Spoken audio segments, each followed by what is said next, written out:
هنتكلم النهاردة على أهم حالات ال present perfect tense grammar الوحدة الأولى الصف الثالث الإعدادي من كتاب المعاصر في زمن المضارع التام.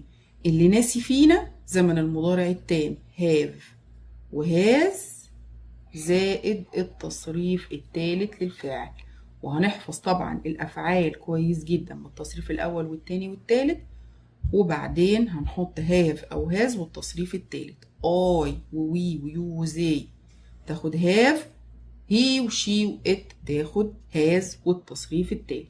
هنيجي على since and for present perfect tense with since and for. امتى ناخد since وامتى ناخد for؟ لو هنتكلم على مدة هناخد for.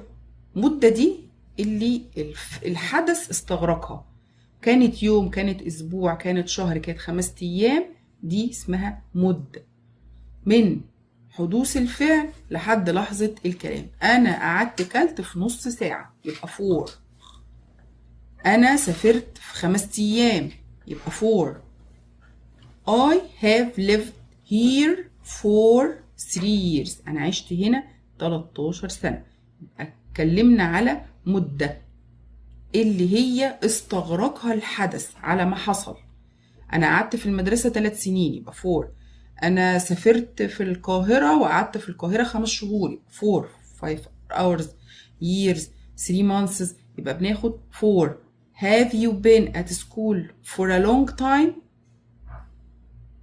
هو الوقت مش محدد، ولكن هو سأل على مدة. المدة دي long time، المدة دي شهر month year، يبقى no. الإجابة no. I have been here for a month.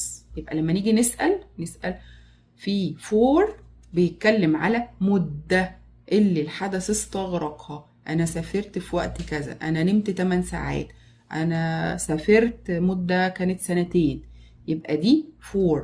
طيب امتى ناخد since؟ since دي بيتكلم على بداية حدوث الحدث.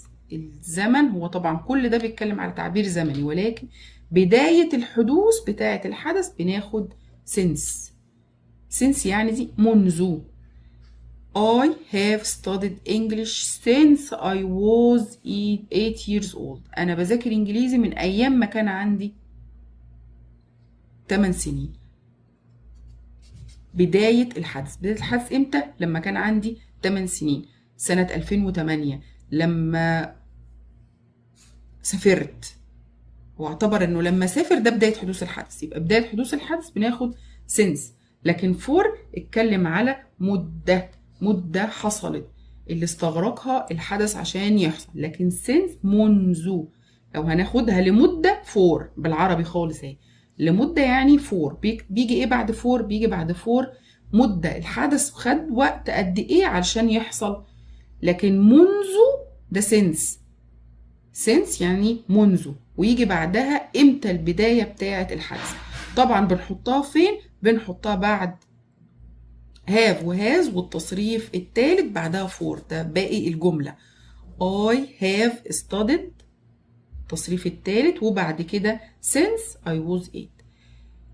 Has your uncle worked at the hospital since he moved to Cairo؟ since he moved. هنا he moved to Cairo ده بداية الحدث، وأول ما سافر القاهرة اعتبر ده الحدث. من 2008 برضو دي بداية الحدث. يبقى بداية الحدث هناخد منذ since، لكن لمدة for. الفرق بين for و since مهم جدا ومحتاج تدريب قوي عليها. هنزل لكم التدريب بتاعها والكويشنز او الاختيارات الاسئله البنك بتاعها. اعملوا فولو للصفحه وهبعت لكم ان شاء الله بنك الاسئله اللي يخصها. عايزين نعرف كويس جدا الفرق بين have وهاز. been وجن. been يعني كان موجود في الوقت ده ورجع تاني، يعني هو دلوقتي حاليا مش موجود في المكان ده. لكن جن هو راح وما جاش. تعال نشوف مثال. I have been to Paris 3 times. أنا رحت باريس، كنت في باريس أو رحت باريس 3 مرات. I want to go there again. يبقى هو راح ورجع.